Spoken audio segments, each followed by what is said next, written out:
Salut les coureurs, salut les triathlètes. Tout le monde va bien? Aujourd'hui, je vais vous parler de la pression qu'on se met pour les courses. Le fait que certains se rendent quasiment malades parce qu'ils ont une course qui approche et qu'ils ont peur d'échouer. Alors on va essayer de parler de ça tranquillement. On a tous connu ça un jour et puis on peut arriver à en sortir en se posant les bonnes questions. Déjà, est-ce que la réussite à votre course va influencer votre vie? Alors on va mettre de côté pour le moment tous les athlètes de haut niveau. On va parler du commun des mortels, c'est-à-dire 99% des gens qui font du sport. Est-ce que vos amis vont moins vous aimer? Est-ce que votre femme va vous quitter? Est-ce que vos enfants ne vont plus vous parler si vous ne réussissez pas votre course? En principe non. À la rigueur, ils sont déjà partis parce que vous leur parlez que de sport et ils n'en peuvent plus. Mais sinon, le résultat de votre course, qu'il soit bon ou pas bon, ils vont vous dire que vous êtes trop fort, ils vont vous aimer pareil, voire même si vous échouez, ils vont être encore plus gentils avec vous. Donc déjà, vous pouvez vous enlever cette pression-là. Le résultat de votre course n'influe en rien ce qui va se passer autour de vous.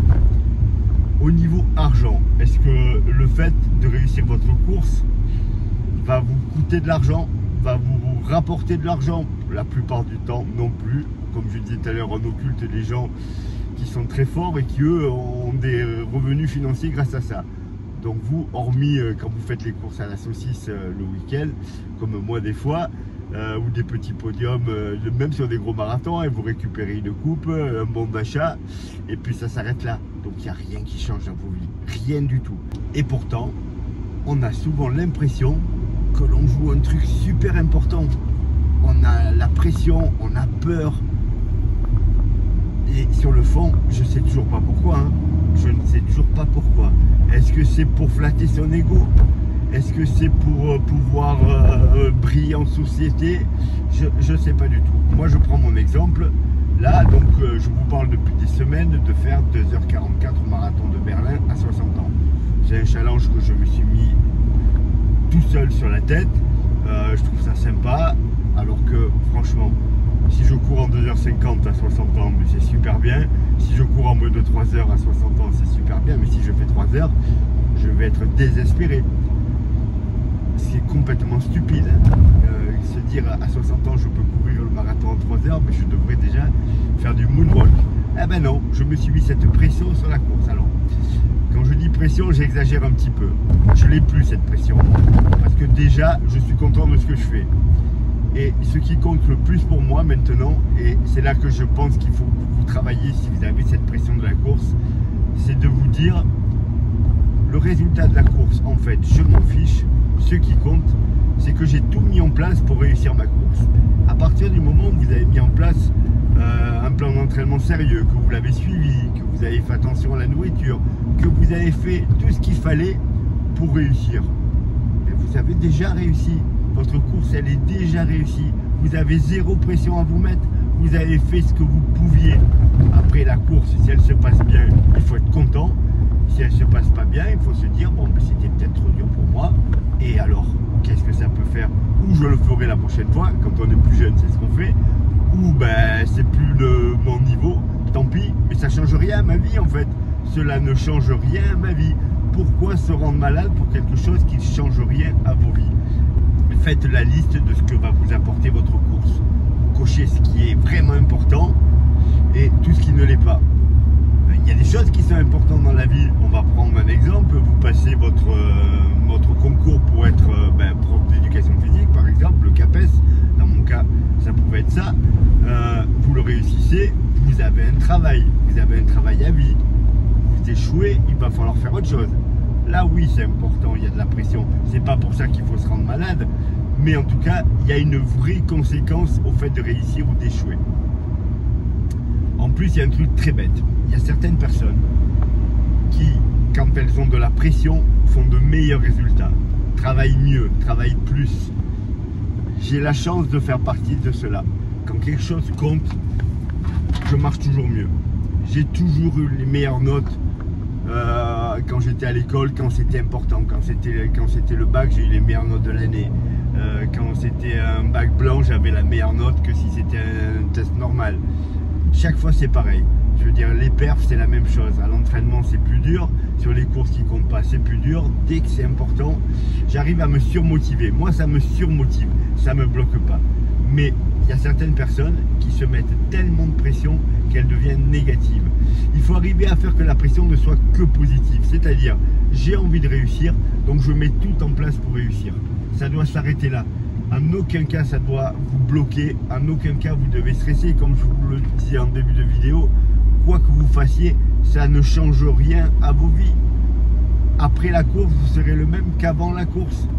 Vous serez peut-être fier de vous, peut-être déçu par votre course, mais ça ne va rien changer du tout. Là, on va occulter maintenant le commun des mortels et on va passer aux athlètes de haut niveau. Et là, j'insiste, je voudrais, si vous pouvez, quand vous lisez les réseaux sociaux, quand vous commentez les vidéos d'athlètes, etc., ne pas oublier ça, ne pas oublier la pression qu'ils ont sur les épaules. Vous vous rendez compte que vous allez faire un marathon et vous avez peur d'échouer, mais imaginez quelqu'un, allez, on va prendre quelqu'un de très connu, que tout le monde connaît, Teddy Riner. Teddy Riner, il va aux Jeux Olympiques, là, en France, en disant « Je vais être triple champion olympique ». C'est-à-dire, je vais être le plus grand judoka de l'histoire, dans mon pays. Déjà, j'ai allumé la vasque olympique avec Marie-Josée Pérec. Bon, j'aurais préféré que Marie-Josée l'allume seule. Mais bon, passons là-dessus. Il y a 60 millions de Français qui pensent que c'est facile pour moi d'être champion olympique et que je ne peux qu'être champion olympique. Vous imaginez la pression? Alors, il n'y a même plus les retombées médiatiques pour lui parce qu'il les a déjà. Mais il a une pression sur les épaules, mais ça doit être terrible. Vous avez même plus gros que ça encore, vous avez des gens qui n'ont pas sa notoriété, mais qui sont attendus, qui sont vraiment attendus. Léon Marchand, je suis sûr que plein d'entre vous ne le connaissaient pas avant les Jeux Olympiques. Pourtant, pour les gens qui suivent le sport, ça fait 3 ans qu'on sait qu'on a un monstre en natation qui gagne absolument partout. Mais au niveau médiatique, c'était personne. Hein, clairement, c'était personne. Là, les Jeux Olympiques, 4 médailles d'or. Mais vous imaginez la pression qu'il a pu avoir sur les épaules avant. Alors, il a un préparateur mental qui en a parlé. Ils ont réussi à faire un super boulot et à faire qu'il ait pris ça comme un jeu, qu'il n'y ait pas eu cette pression énorme qu'il pouvait avoir. Parce que lui, hormis le fait d'être quadruple champion olympique, n'en parlons même pas, mais médiatiquement, ça a changé sa vie. Il est passé de l'anonymat le plus complet d'un nageur connu des nageurs qui vit aux États-Unis à je suis la star française des Jeux Olympiques. Je vais avoir des pubs, je vais avoir de l'argent beaucoup plus qu'avant. Donc c'était tellement important pour lui de réussir qu'il a dû devoir gérer ce poids sur les épaules et arriver à faire ça. Alors, il a une chance, c'est qu'il est tellement fort qu'il a une petite marge. Quand vous n'avez pas cette petite marge et qu'il faut être au mieux, que vous n'avez aucune possibilité d'être un peu moins bon, ben c'est plus compliqué. Lui, il était tellement fort sur le 404 nage qu'il avait tellement d'avance, il finit avec 5 secondes d'avance. Il n'avait pas de pression ce jour-là. Sur cette course, il n'avait pas la pression. Il avait sur l'autre course, sur le 200 mètres papillon, où il remonte le Hongrois et qui était imbattable et il finit par le prendre dans les derniers mètres. Là oui, mais comme il avait réussi le 400 mètres 4 nage, je pense qu'il avait plus cette grosse pression sur les épaules. Donc c'est pour ça, quand vous commentez ces athlètes, quand vous commentez les perfs d'athlètes, nul, pas nul, etc. Et je le fais moi aussi des fois. Hein. Alors jamais dans ce sens-là. Hein. Là, j'ai fait des commentaires sur la marathonienne qui a fait n'importe quoi pendant sa course, qui est passée au semi en 1:13 pour faire 1:30 sur le deuxième semi. J'ai pensé à son entraîneur, aux heures qu'il avait passées à préparer ses programmes, aux heures qu'il avait dû passer en vélo devant elle pour la préparer pour les JO et qui a vu qu'elle avait fait n'importe quoi et ça m'a gonflé. Ça m'a gonflé parce que son QI course, il rime à rien, quoi. Elle a couru avec une nana qui court le marathon en 2h11 sur le premier semi. Il n'y avait aucune chance d'aller au bout. Alors j'ai vraiment dit, ouais, c'est n'importe quoi. Mais c'est clair que peut-être qu'elle avait trop de pression, peut-être qu'elle n'a pas géré. Donc il faut toujours faire attention. Donc ne pas attaquer les gens sur leur performance Parce qu'il ne faut pas oublier cette pression. Imaginez-vous, vous allez courir votre marathon et si vous ne le réussissez pas, vous vous faites insulter sur les réseaux sociaux. On vous traite de nul, on vous traite de minable, on vous dit que vous n'aviez pas votre place.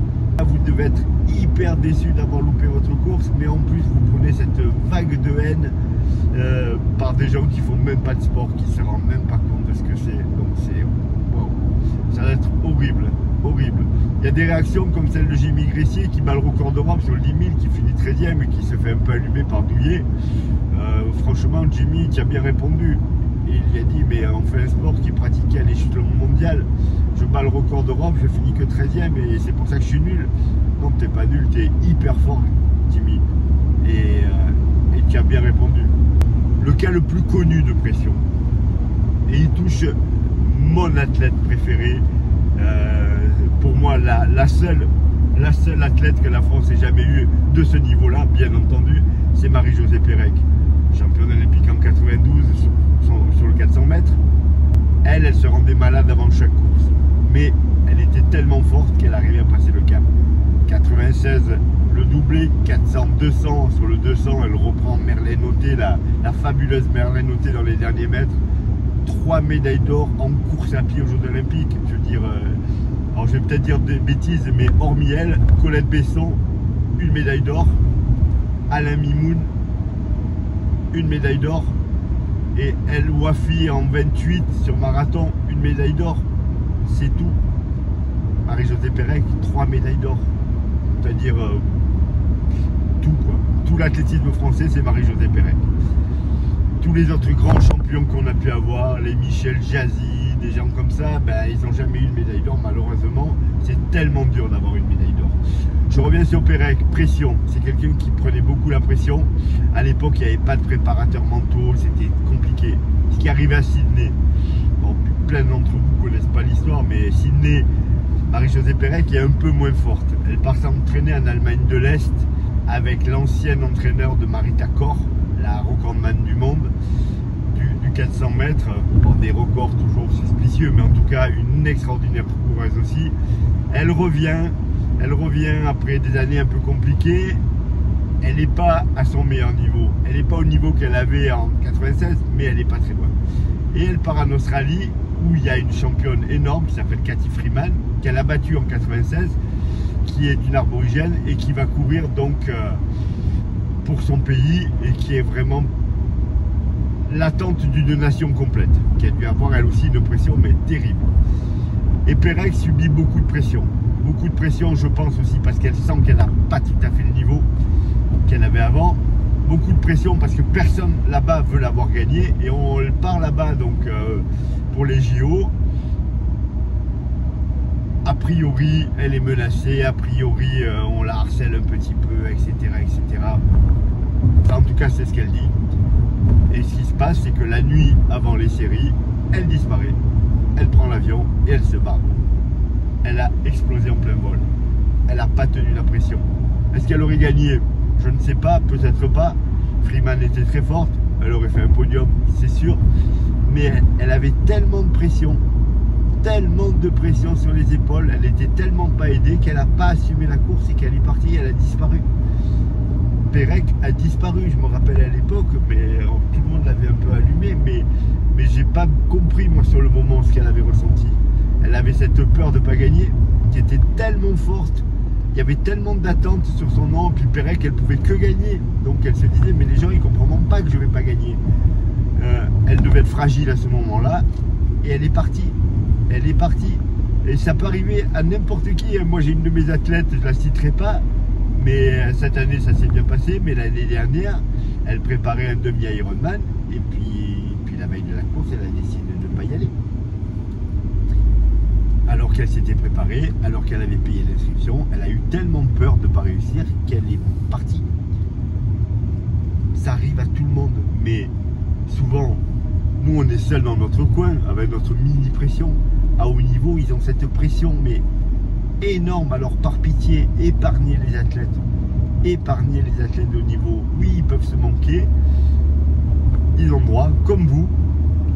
Il n'y a aucun problème, mais ne leur rajoutez pas cette haine sur les réseaux sociaux parce qu'ils n'ont pas géré la pression ou parce que tout simplement ils n'avaient pas le niveau pour gagner. Hein.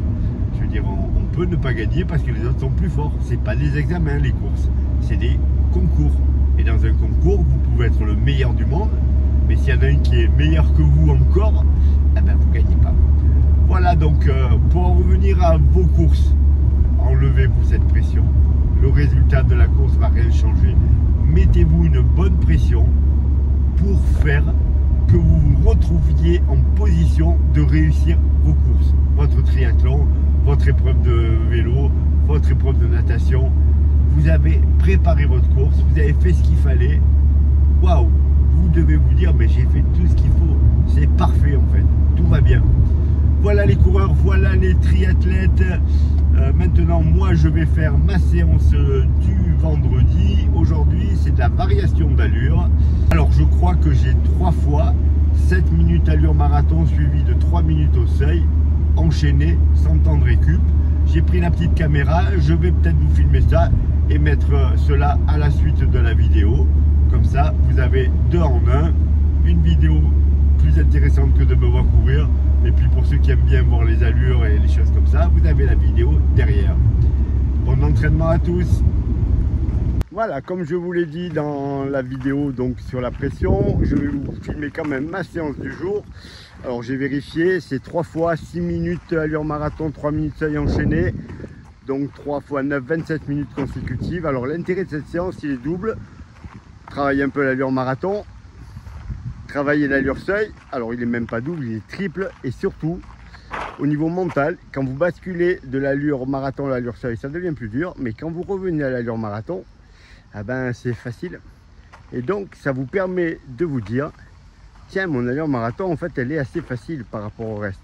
Et petit à petit, votre cerveau, il enregistre que l'allure marathon est assez facile. C'est une séance que j'aime beaucoup. Alors, je la fais faire progressivement à tous mes athlètes en montant la durée. Au niveau de durée maximum, moi, je fais 4 fois 8 minutes allure marathon, 4 minutes seuil, donc 48 minutes consécutives.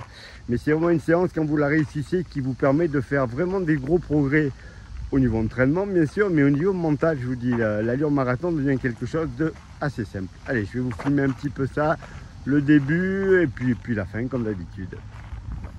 Allez, on est parti!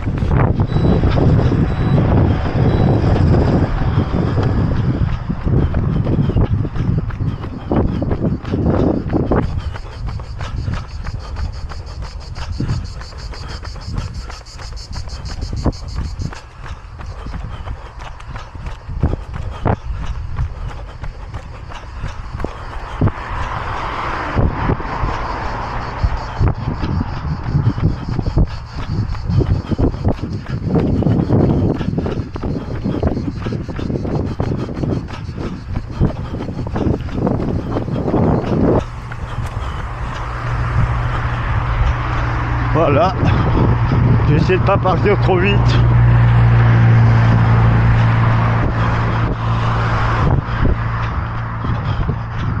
Je vais viser autour de 4 pour l'allure marathon, pas plus vite aujourd'hui. J'ai pas des super jambes, je pense. À peu près quoi. Ouais, je suis à 3,55. On verra bien.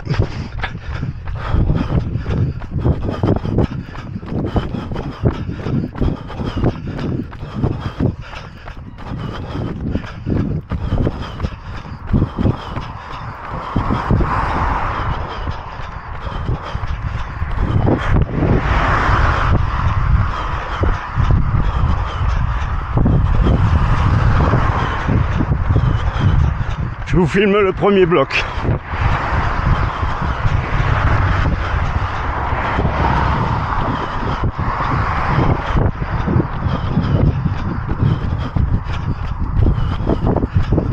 Toujours du vent.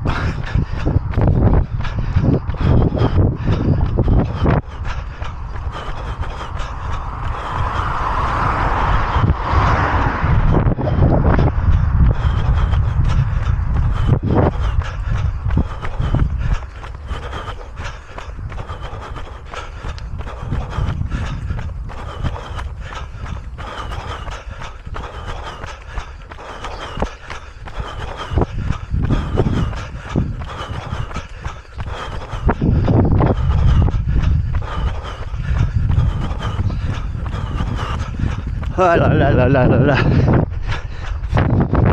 Qu'est-ce qu'il faut pas faire?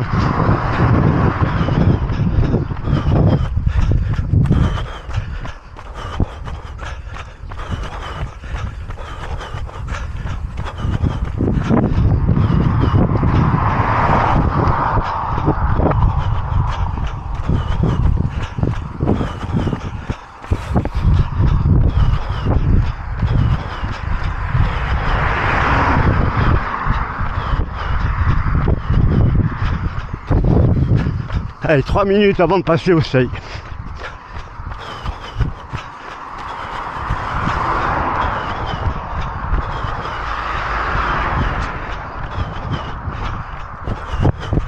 Je sais pas si vous le voyez à l'écran avec la pente, mais là il y a un petit faux plat montant. 1%, pas plus. Mais ça se sent forcément.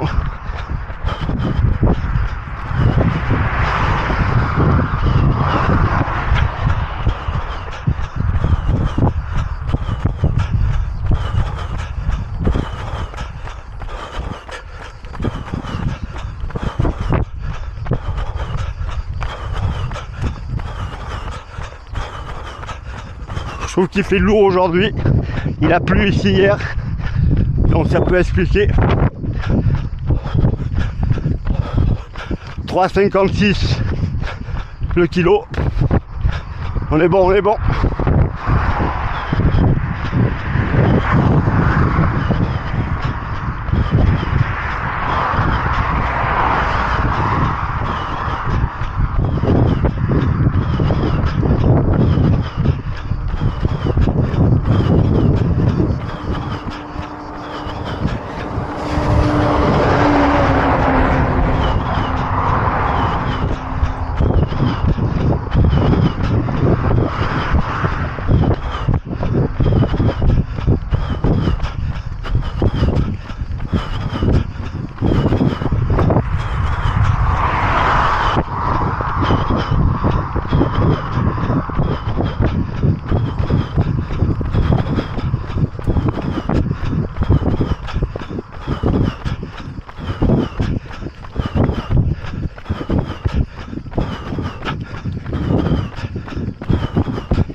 Allez, on change dans 50 secondes.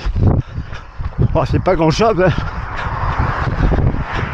Mais 15 secondes au kilo, c'est pas rien. Ou 10 secondes plutôt.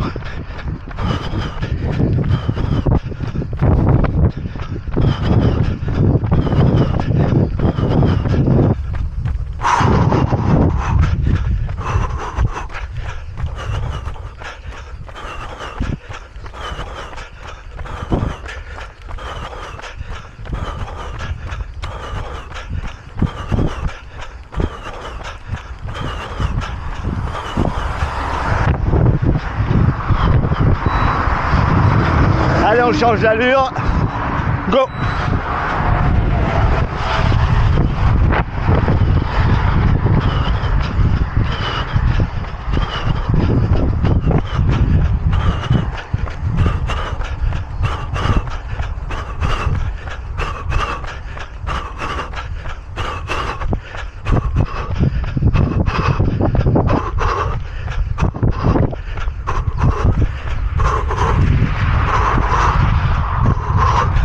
Ah, c'est plus dur, c'est sûr. Et puis ça souffle et ça monte. Bon moment.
Allez, une 20.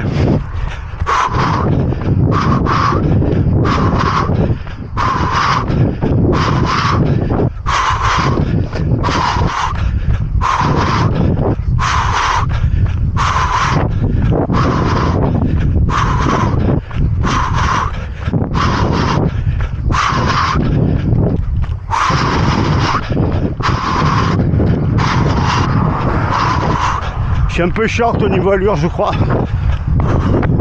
Mais je peux pas mieux.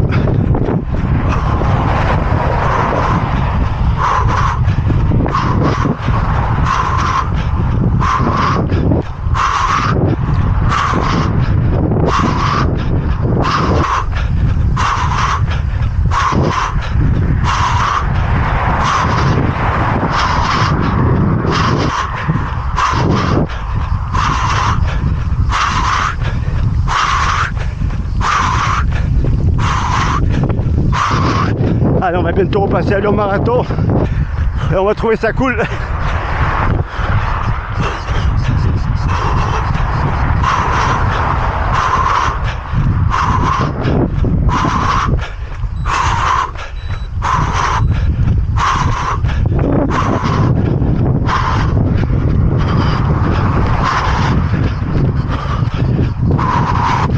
Allez, je ralentis, je vous reprends à la fin. Tac, les 3 dernières minutes au seuil. Allez, c'est parti.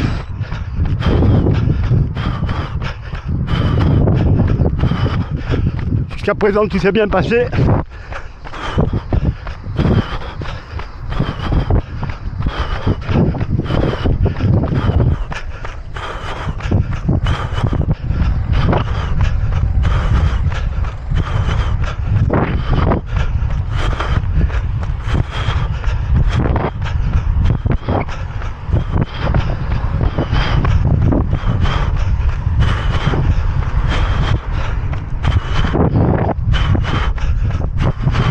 Ah, ça souffle là. Et ça monte. Allez, c'est pas grave. Allez. Quand c'est dur comme ça, j'imagine la porte de Brandebourg et au loin la ligne d'arrivée là. Allez.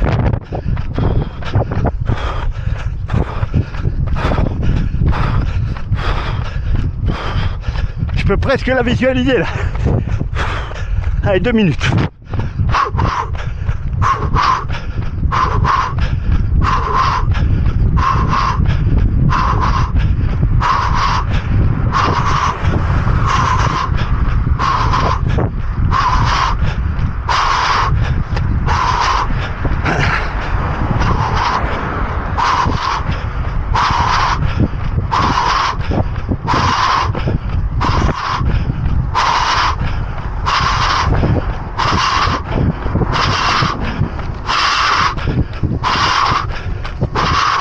Alors je cours sur la route parce que là c'est défoncé.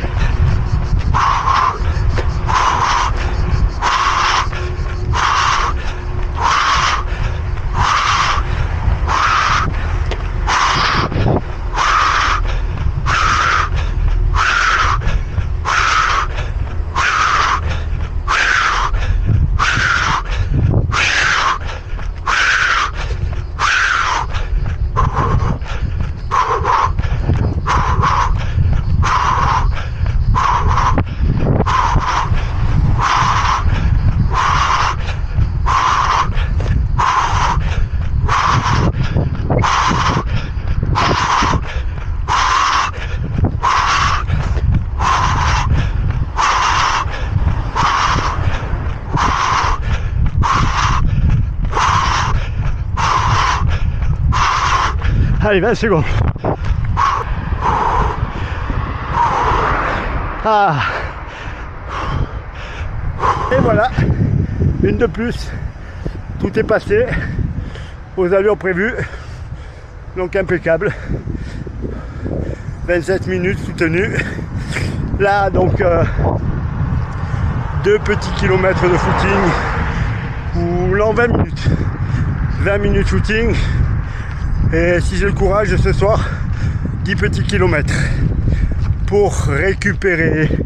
Voilà les coureurs, voilà les triathlètes Et si vous avez regardé la vidéo avant, au début dans la voiture, vous mettez pas trop de pression.